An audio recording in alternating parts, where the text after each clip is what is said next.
The Thunder 148 standards. Are these the Goldilocks truck? Well, according to all specs, they kinda are. Alright, so these trucks in terms of size are 8.25 wide, which is totally like the medium board width, say between 7.75 up to say an average of 8.75. It's right, is it in the middle? Yes, it is in the middle. Okay, next, how about height? So an Indy standard is 55 millimeters tall, and then you get to something like a Venture Low, which is about 49 millimeters tall. These, sitting at 52 millimeters tall, are right in the middle. So next, how about weight? Well, I would say your average truck tends to be between 400 grams, like an Indy standard 149, down to around 320 to 330, which is say like a Thunder Light. And these, being 360, are again smack dab right in the middle. So all of the specs on these are totally middle of the road Goldilocks zone. All that being said, these aren't actually my Goldilocks truck. But anyways, we'll get into that in a bit. Let's get to some skating.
Well, I was able to skate these trucks well, but here's been my experience. I have had these trucks for almost a year, and I've never really been able to keep them on any board. And the reason is, if I have these on a steep board, they feel too heavy.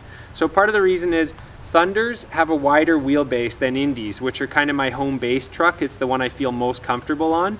These are a little bit wider, and even though they're lighter, the fact that these are standards, so about 360, like right now I'm riding Indy standard 144s, but they're super worn down, and so they actually weigh almost the same as these trucks when they're new. But getting back to it, these trucks are pushed out a little bit, and the fact that they're standards makes them usually feel a bit clunky on boards to me. So next, if I'm not riding a steep board, if I'm riding a mellow board, I find that these trucks feel too low to me, and I definitely don't notice the 360 grams anymore. Once I have a mellow deck, I can ride pretty much any truck weight, but the heavier and the taller, the better actually. So these I find are a little bit too low and maybe even a bit too light once I get onto a mellow board.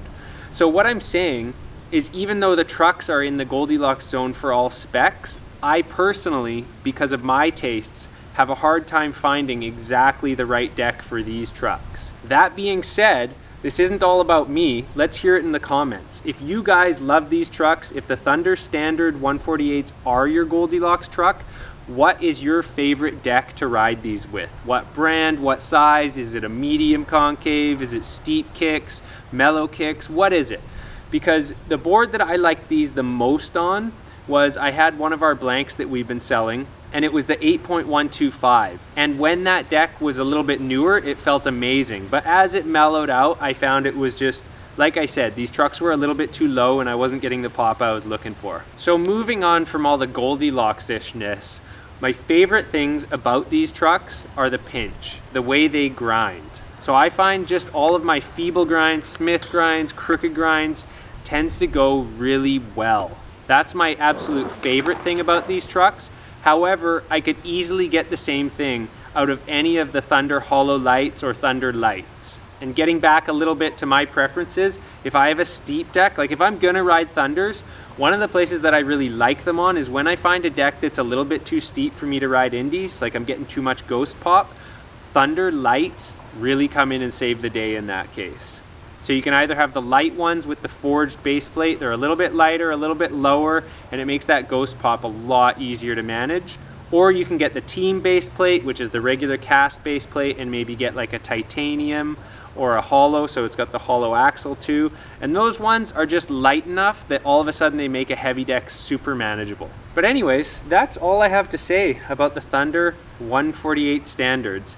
I haven't been able to find a way to incorporate them into my regular roster because of the things that just don't work to my unique preferences. But again, let me know in the comments if they work for you.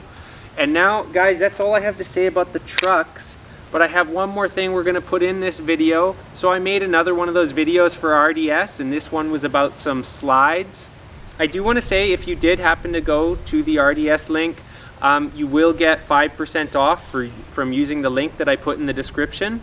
I will make a small commission off of that, and I want to say to anyone who actually did go and get those, or who has gone to the RDS website through that link and gotten anything, thank you. You're supporting the channel and I appreciate it. So thanks, guys. Thanks to anyone who's watched. Oh, also a big thank you to anyone who bought decks last Tuesday, which I'm dating this video, but if you bought decks from Canada Skate Shop, a big thanks. I hope you guys love them.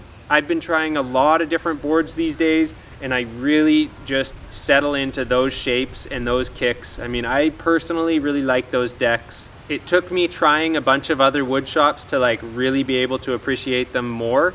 But now that I have, I look forward to riding more, and we are working on getting some customs made, but you know, in these weird times, it takes a long time to get things done. So thanks for being patient.